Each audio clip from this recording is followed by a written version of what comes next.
Hi everyone, welcome back to episode 2. I'm Danielle. I'm Trudy.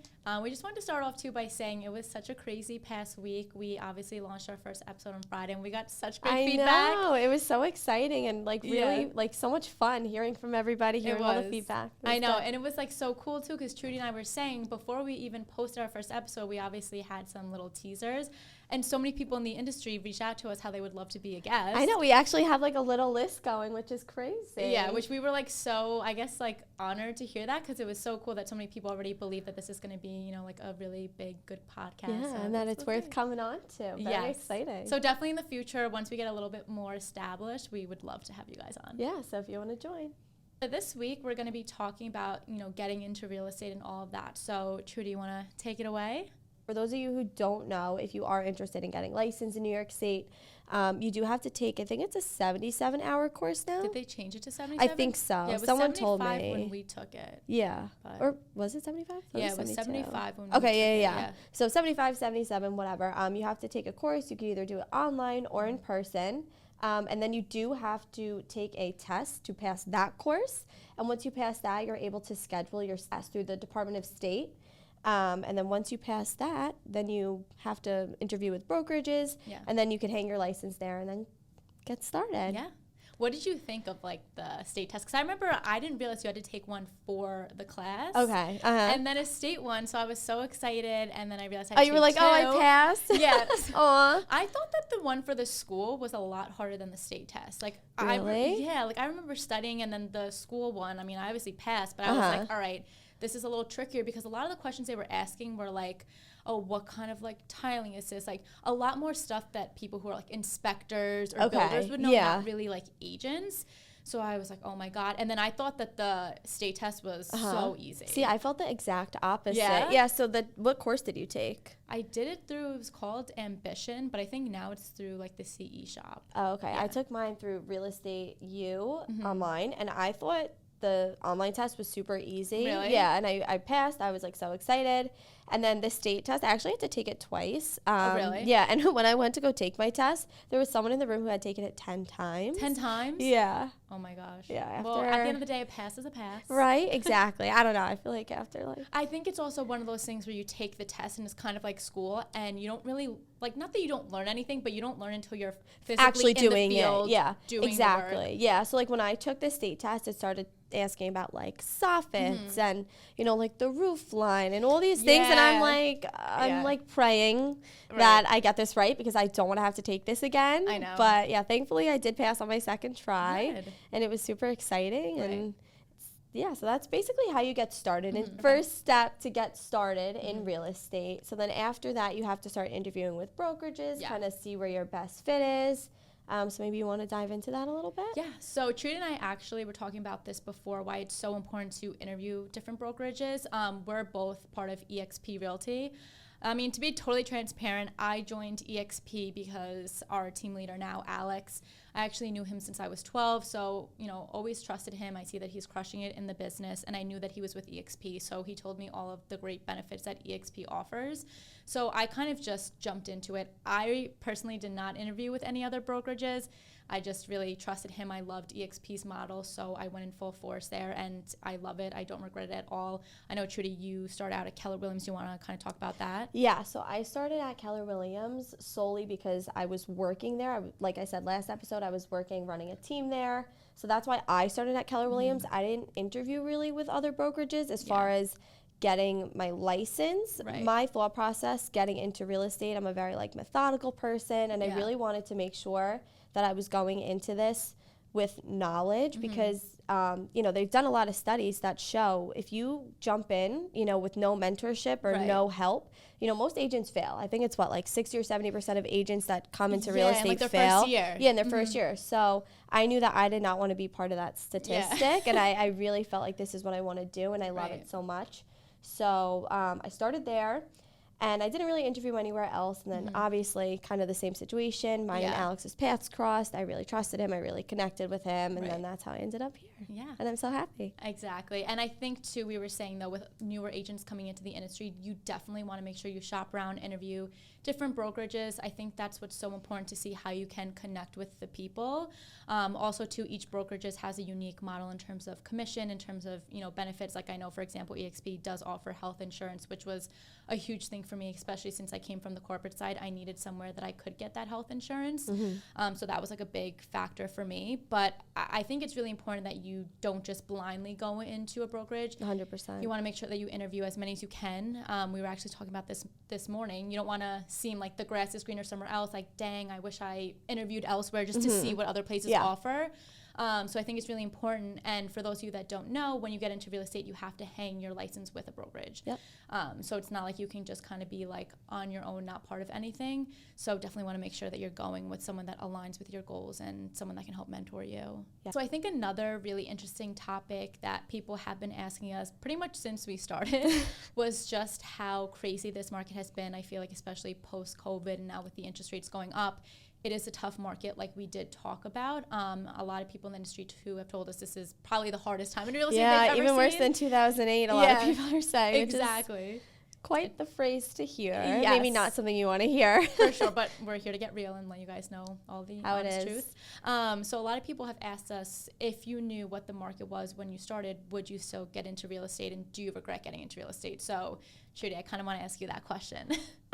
No, I would never regret like going into real estate at the time that I did, because I feel like all this is going to be is like a learning experience. If you could make it through a tough market, I feel like you could make it, in a great one. Right. It definitely, I definitely think that if you are interested in joining right now in this market, you really need to think about it. And don't just, be impulsive about it and do it because you've been thinking about it. Really, really think about it. Yeah. You have to buckle down, look at your finances, see if it's financially makes sense for you to do, because there are times where you could be going months without a paycheck. Right. And there's just a lot of overhead costs. You have to pay for like your licensing fees. That was $600. If you're taking the test, that 75-hour course, it costs money. Your state test costs money. Right. Even the course test costs money. Yeah. Everything is, costs money, and that's just how it is nowadays. So you really need to make sure that you're comfortable, making that jump. Definitely make sure you have good savings, because like I said, you could go months without a paycheck.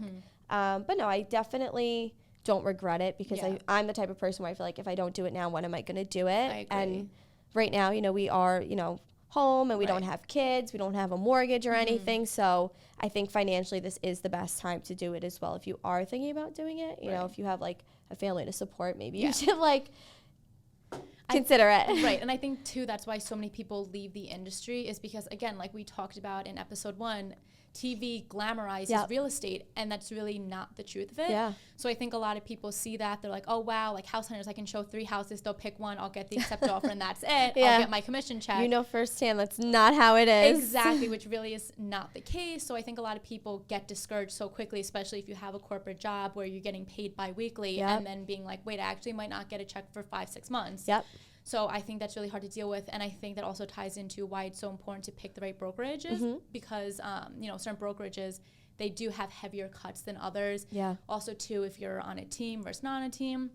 So I think that definitely plays a factor where, you might have a $10,000 commission check, but after all of your splits, maybe you're only getting half of that. Yeah, if that. So it's kind of like, if you're an adult and you have a family, a mortgage, is $5,000 really going to cut it? Yeah. So I think that also plays a big factor. I agree. So I think another important part that we were talking about, Trudy, was being on a team versus being a solo agent.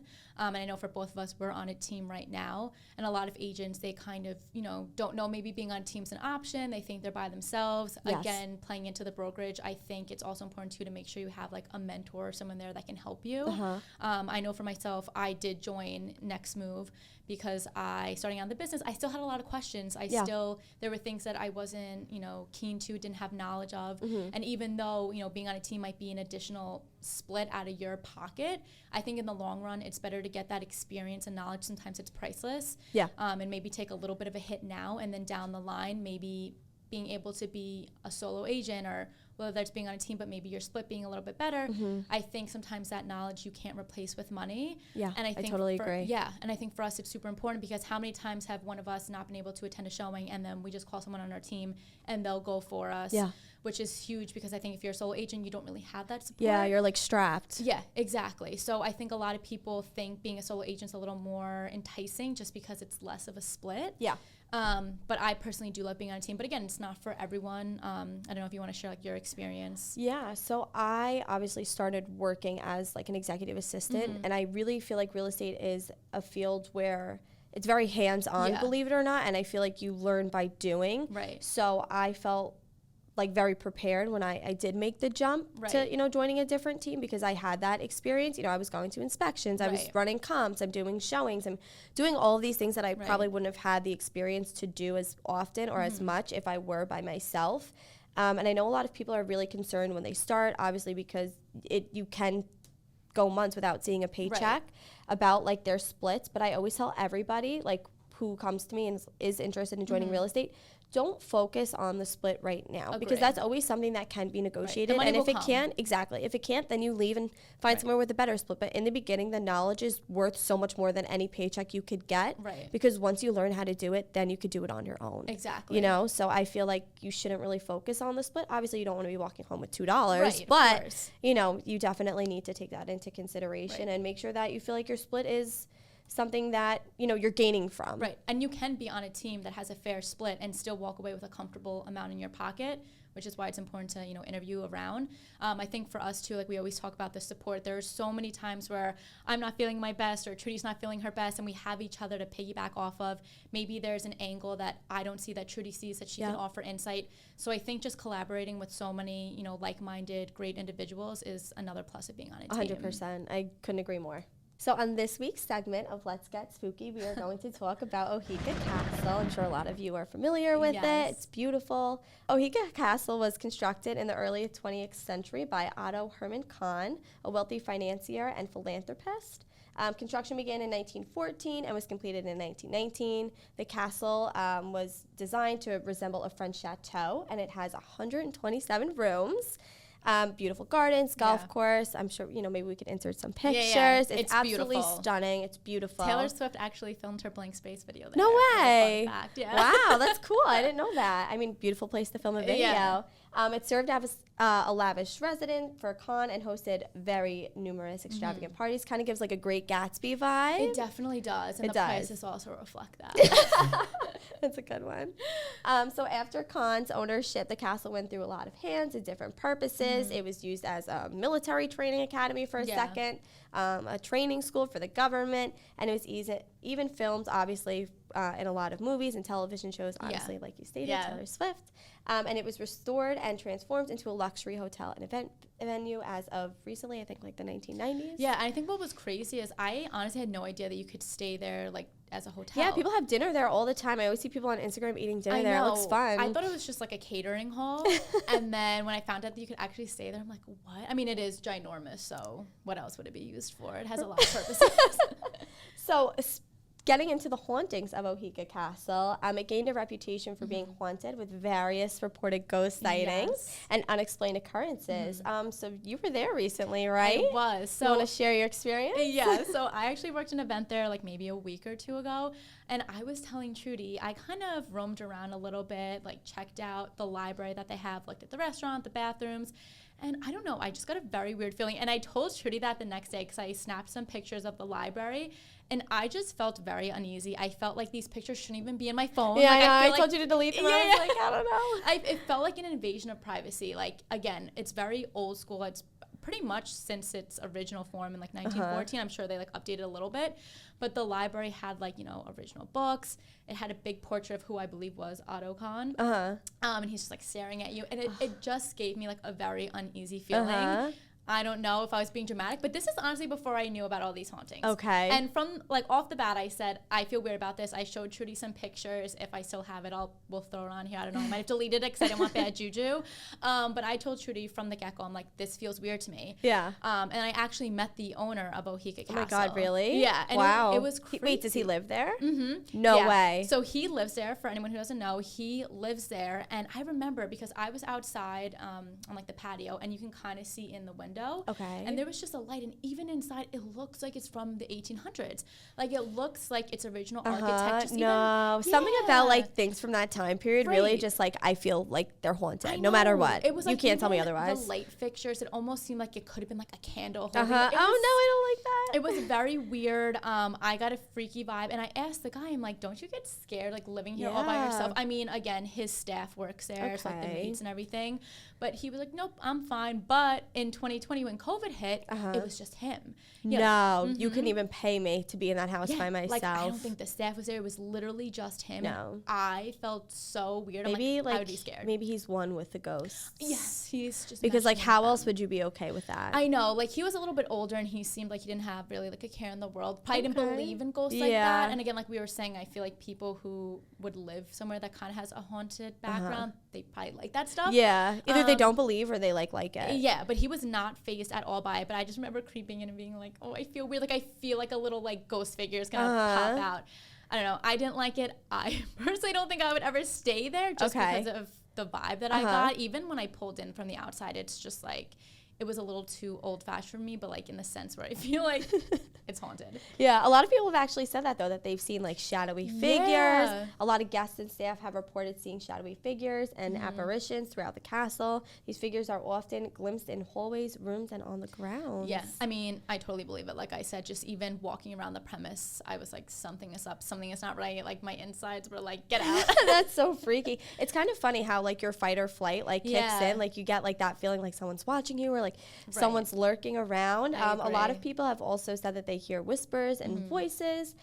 Visitors have reported hearing disembodied voices and unexplained noises. Yeah. Particularly in empty rooms or in areas of where in the castle where no one is present.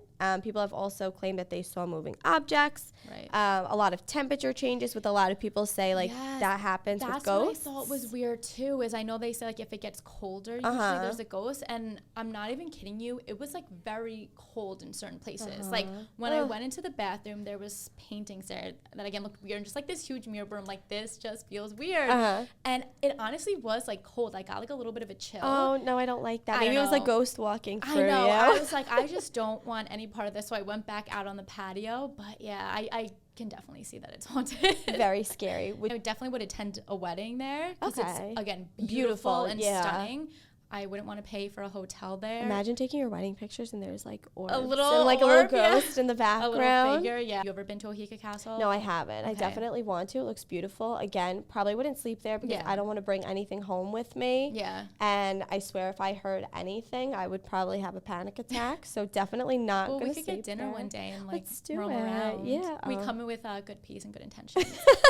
Gotta let the ghost know. Yeah. All right, guys. And for this week's hot take of the week, we want to hear from you guys. What's better, the 516 or the 631? So Trudy and I are going to be divided on this. I think we already know the answer. Well, I think we know it is the 516, but Trudy, why do you think it is most definitely not the 516? The 631 is so much better. First of all, we have Montauk. We have the Hamptons. We have Fire Island. We have like beautiful beaches. We have all the good stuff. Like we have farmland. We have diversity. Our beaches are better.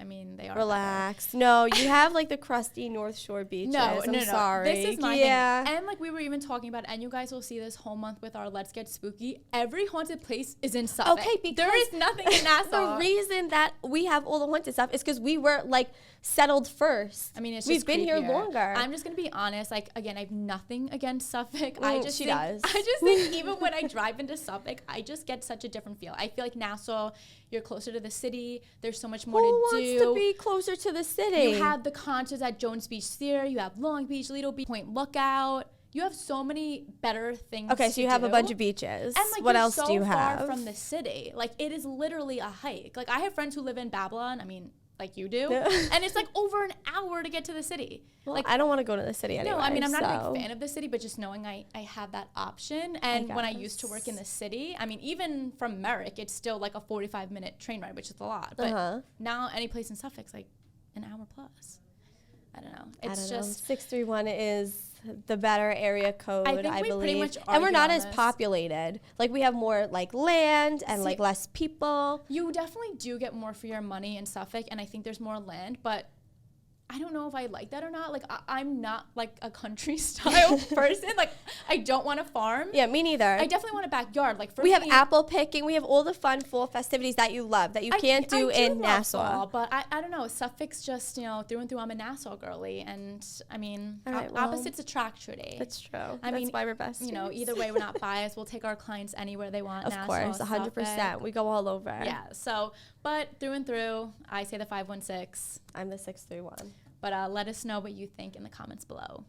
We're super excited to be starting a new segment called Let's Get Real. We asked you guys last week to send us some questions, and this week's questions are from Felix, and he asked, does the brokerage matter, and does brand recognition matter? So Danny, give us your thoughts. So I personally don't think that the brokerage matters. I definitely think, though, some people will say it does. There are a lot of times that I do talk to people and they're like, oh, I kind of want like, you know, Daniel Gale, I want like Douglas Elliman, like those bigger, more popular names. But I don't think the brokerage matters. I think the agent matters. 100%, yeah. So I think it's what the agent will do for you, because you can have someone at a huge name brokerage and maybe they don't work in your best interest. Or you could have someone who's even working at a little boutique real estate agency and they're going to go the extra mile and out of their way for you. Yep. So I think it's important that, you know, sellers should know, don't write off the agent just because of the brokerage. It's really about what the agent will do for you and, you know, help advocate and get you the best price possible, whether you're looking to buy or sell. So I personally don't think brokerage matters. What about you? I definitely don't think it matters in the sense as far as like, you know, I guess from a seller's perspective. But I do think it matters as an agent. I think you need to make sure that you're happy and that you're getting what you are basically paying for. Yeah, I agree. And you're getting like that mentorship and all of that. I think you need to be happy in that sense. But as far as like, you know, listings and stuff, I really don't think it matters. As far as brand recognition, I totally think that matters. Yeah, I agree. Like we said last week, it's all about like who you know and getting your name out there and your face out there, which is why we're doing this podcast. Because it really helps if people know that you're in the field. You know, that's how you get your business, just by word of mouth, honestly. Yeah, and I think what's so crazy is, I know we talked about this a few times, but there was actually a study that happened a few years ago where this guy went around a neighborhood and he said, who is the top agent in your area? And everybody had like different answers. So then what the guy did over the past few months is he would send out postcards, mailers with a fake agent. This guy wasn't even an agent, and he would just send postcards, he would send newsletters, just really getting his name out there. And then a few months later, when he said, who is the top agent in your area, majority of those people said, oh, it's like John Smith, for example. And it's literally just because he kept putting his face out there, and he's not even a real agent.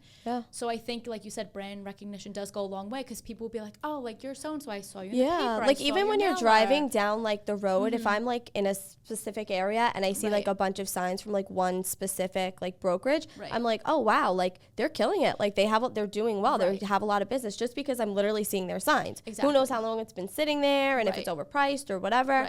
But, you know, it just goes to show, once you see, you know, it's the same thing. Like when you get Mayo, you know, you're picking Hellman's. You're not picking like a random thing, or like Heinz. Or you're doing it's for sale. Right? Exactly. So, you know, it really does matter, like what the brand, I guess, like your brand recognition. I agree. I definitely think that is super important, just getting, like we said in episode 1, like your name out there, your face out there. And again, I think especially in this day and age, digital is the new way. It's so important. It's not really newspapers anymore. So I think, like you said, for us, that's why we want to start the podcast. We just want to get our name out there, get our face out there, you know, be honest with you guys, provide information. So I definitely think that does, you know, make especially like touching on social media, you know, because of social media, you're able to connect with people that you would have never had the chance to connect with, you know, if you were sending out mailers and postcards, because only people in that one specific area are going to see it. But I could reach people in other states, other countries even, you know. So I definitely think social media is the way to go, and to get your brand recognition going on there. Yeah, and I think it does play into, does the brokerage matter, like we were saying, in terms of an agent. I know for me, when I see posts of agents killing it, half the time I don't even know what brokerage they belong to. I just see them as individual killing it. Exactly. And then when I look it up, I'm like, oh, they're with so-and-so. So again, I think getting your name and face out there also does aid a lot in your brokerage because you're giving business to your brokerage and people associate the two. But yeah, so really appreciate Felix for the wonderful questions this week. Keep them coming. Yes, so let us know some questions you have about real estate or again, the housing market. Would love to answer them and feature them in next week's episode. So excited. All right, guys, so I think that wraps up episode 2. Had a lot of fun this week with you guys. Super excited for the next episode. Yes, it's been so much fun. Yep, looking forward to chatting with you guys again. See you soon. Bye. Bye. That was cute, our little wave. Yeah.